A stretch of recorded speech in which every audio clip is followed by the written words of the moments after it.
வாழ்க வளமுடன். முன்னோர் வழி சேனல் நேயர்களுக்கு இதுவரைக்கும் தந்த ஆதரவுக்கு மிகுந்த நன்றியை தெரிவித்துக் கொள்கிறேன். தமிழர் திருநாளாம் தைப்பொங்கல் திருநாள் 2025 தமிழக மக்கள், விவசாயிகள், உழைப்பாளிகள் அனைவருக்கும் மனமார்ந்த நன்றியை தெரிவித்துக் கொள்கிறேன். தற்சார்பு நம்முடைய கலாச்சாரம். தற்சார்பு என்றால் சுயசார்பாக நமக்கு தேவையானதை நாம் உருவாக்கிக் கொள்வதே தற்சார்பு. இயற்கை பூமியில் இருந்து கிடைக்கக்கூடிய தானியங்கள் தான் நமக்கு உணவாக கிடைக்கின்றது. அந்த பூமி, வானம், நீர், ஆகாயம், அந்த கதிரவன் அனைத்தும் சேர்ந்து இந்த பிரபஞ்சத்தின் இயக்கத்தில்தான் நாம் இயற்கையான உணவுப் பொருட்கள் நமக்கு கிடைக்கின்றது. அந்த உணவுப் பொருட்களை கொடுத்த இறைவனுக்கு நாம் நன்றி தெரிவிக்கும் நாள்தான் இந்த தைப்பொங்கல் திருநாள். அதற்காகத்தான் வீட்டிற்கு வெளியில், வீட்டு முற்றத்தில் வைத்து, ஓப்பன் பிளேஸில் அனைத்து தானியங்களையும் வைத்து, பூமியில் கிடைத்த மண்பானைகள், இந்த மாதிரி இயற்கையான பொருட்களை வைத்து, பனைமரத்து ஓலைகள், அதுவும் இயற்கையாக உள்ளதுதான், அதை வைத்து பொங்கலிட்டு நாம் மகிழ்ச்சியாக இந்த தைப்பொங்கல் திருநாளை கொண்டாடுகிறோம். இந்த நாள் விவசாயிகளுக்கு மிகவும் முக்கியமான நாள். விவசாயிகள் மனதில் மிகவும் சந்தோஷம் தலைக்கக்கூடிய நாள்.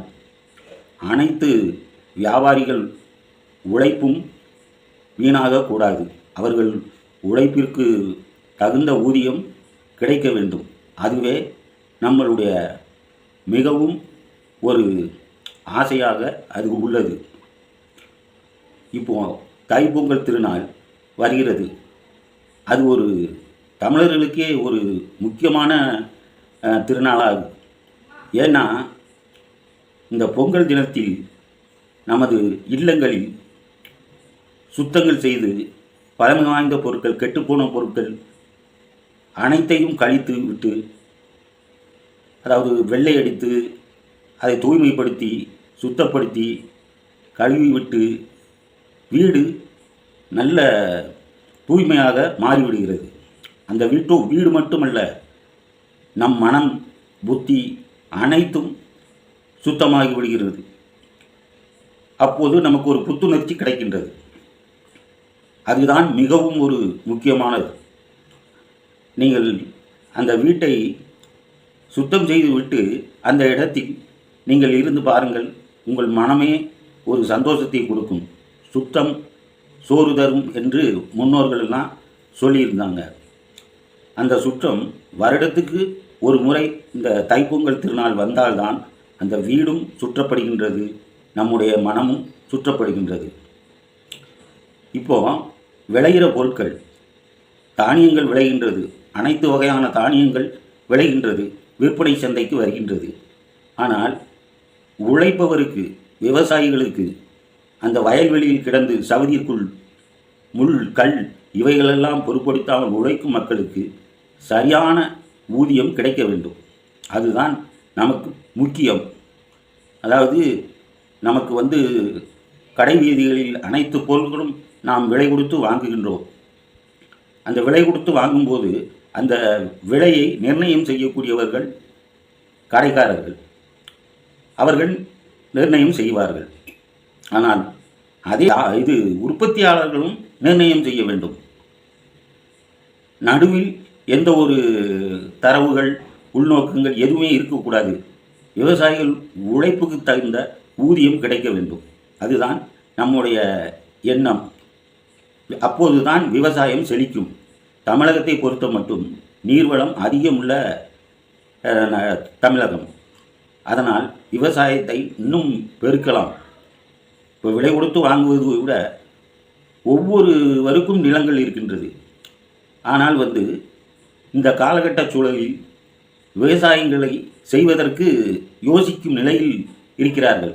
ஏன்னா அந்த விவசாய செலவுகள், அதற்கு உபயோகப்படுத்தும் பொருட்கள், இவைகளெல்லாம் வாங்கும்போது அதை வாங்கி அதை உழைத்து அதை உற்பத்தி செய்து அதை எடுக்கும்போது சரியான ஆதாயம் கிடைக்கின்றதா என்று அது கவனிக்க வேண்டிய ஒரு விஷயம்.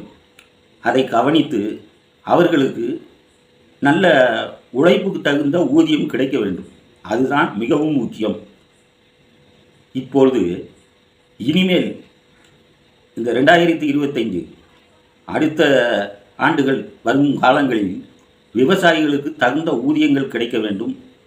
அதை விற்பனைக்கு வர வேண்டும். வியாபாரிகள் நியாயமாக அதை விற்பனை செய்ய வேண்டும்.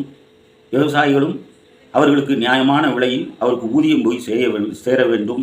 அப்பொழுதுதான் நாடும் செழிக்கும், நாமும் செழிப்போம், விவசாயங்களும் வளரும், விவசாயிகளும் செழிப்பார்கள். இது அனைத்தும் ஒவ்வொரு கட்டமாக அதை யோசித்து பயன்படுத்த வேண்டும். இதை முக்கியமாக விவசாயிகளுக்கு புரிய வைத்து அறிய வைத்து அவர்களுக்கு ஒரு உழைப்புக்கு தகுந்த ஊதியம் கிடைக்க செய்ய வேண்டிய கடமை அரசாங்கத்துக்கு உண்டு. அந்த அரசாங்கம் நினைத்து விவசாயிகள் மேல் இரக்கம் கொண்டு விவசாயிகளுக்கு தகுந்த ஊதியம் கொடுத்து அவர்கள் செழிக்க வேண்டும், அவர்களை ஊக்கப்படுத்த வேண்டும். இப்பொழுது விளைநிலங்கள் எல்லாம் காய்ந்த நிலையில் இருக்கின்றது. ஏன்னா அந்த பொங்கல் நேரத்தில் இதை நம்ம சொல்லக்கூடாது, இருந்தாலும் நாம் சொல்ல வேண்டிய கடமை இருக்கின்றது. அந்த தரிசுகளாக கிடக்கக்கூடிய இடங்களை எல்லாம் அந்தந்த பூமிக்கு சொந்தம் உள்ளவர்கள் அந்த விவசாயத்துக்கு தகுந்த ஊதியம் கிடைக்கும்படி அரசாங்கம் அதை கவனித்து அவர்களுக்கு ஊக்கம் கொடுக்க வேண்டும். அப்பொழுது விவசாயம் செழிக்கும், விவசாயிகள் வளர்ச்சி அடைவார்கள், கிராமங்கள் வளரும், நகரங்களும் அதைவிட ஒருபடி உயரும். அதனால் விவசாயிகளுக்கு லாபம் கிடைக்க வேண்டும். தமிழர் திருநாளான மக்களுக்கு விலை அதிக சுமை இல்லாமல் எளிதாக தானியங்கள் கிடைக்க வேண்டும். இதுதான் நம்முடைய தமிழக மக்கள் அனைவருடைய சார்பாக இந்த வேண்டுகோளை வைக்கின்றேன். வாழ்க வளமுடன். 2025 தைப்பொங்கல் திருநாள் நல்வாழ்த்துக்கள். வணக்கம்.